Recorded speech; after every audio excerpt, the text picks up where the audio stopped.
কি করো জান্নাত? বাবা নতুন বালিশ নিয়ে আসছে। বাবা নতুন বালিশ নিয়ে আসছে। এই যে এখানে আমার জামাই নতুন বালিশ নিয়ে আসছে। রাত বাজে 10:30। তো আমার জামাই কি কি নিয়ে আসছে দেখেন আমার লাগিয়া। আসলে আমার জন্য বলতে আমার ঘরের প্রয়োজনীয় জিনিস। এই যে এখানে বালিশ নিয়ে আসছে। এই তো আমার বালিশ আছে, অনেক বালিশ। তারপরে আমার বাসায় প্রচুর মেহমান আসে, তো একটু বালিশের টান পড়ে।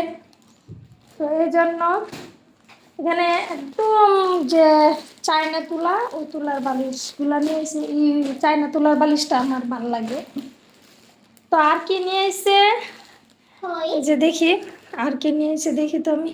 আর এগুলো আনছে একদম বস্তা ভরে ভরে খই খাইতে দিয়েছে, খই আর চিড়ে বেশি করে খাইতাম। তারপরে আছে এখানে আছে খেজুর আনছে, খেজুরটা আমি খাই।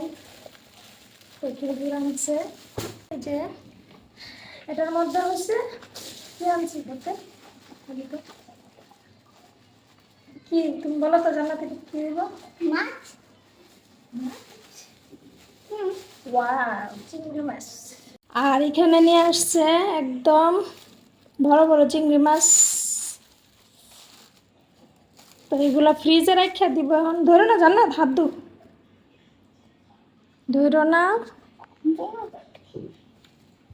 এত রাত্রে, এত রাত করে কেউ মাছ আনে? তো এই মাছগুলো এখন আমি ফ্রিজে রেখে দিব, সকালে খাবো।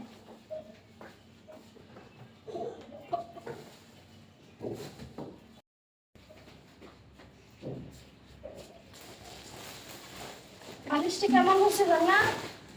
দারুণ। আসলে যখন মেহমান আসে প্রচুর বালিশ লাগে। আর আমার ছেলের তো দুই ছেলের এই 4-5টা বালিশ লাগে। তাদের দুইটা করে এই বালিশ লাগে, তারপরে আবার ফুল বালিশ লাগে।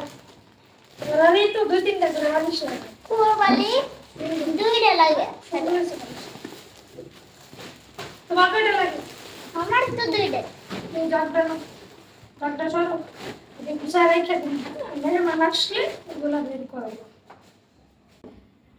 আর জান্নাতের আব্বু আমারে বেশি করে চিড়া খই কিনা দিছে আর হাম কিনা দিছে, বেশি করে খাইতাম সকালবেলা। আর আসলে আম চিড়াটা পছন্দ সবাই। আর আমের সিজন যতদিনই থাকে আমার ঘরে, ততদিনে আম চিড়া থাকে, ভালো লাগে এটা।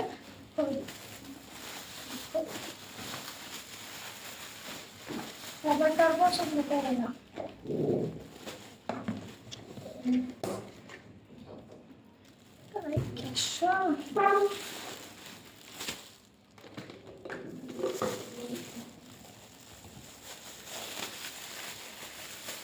আমি প্রতিদিন খাই, সেই জন্য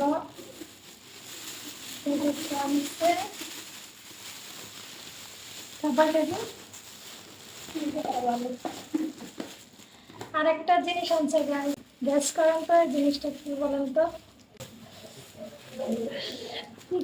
এই জিনিসটা আমি খাই, তো এই জিনিসটা কি বললেন তো একটু কমেন্ট করে।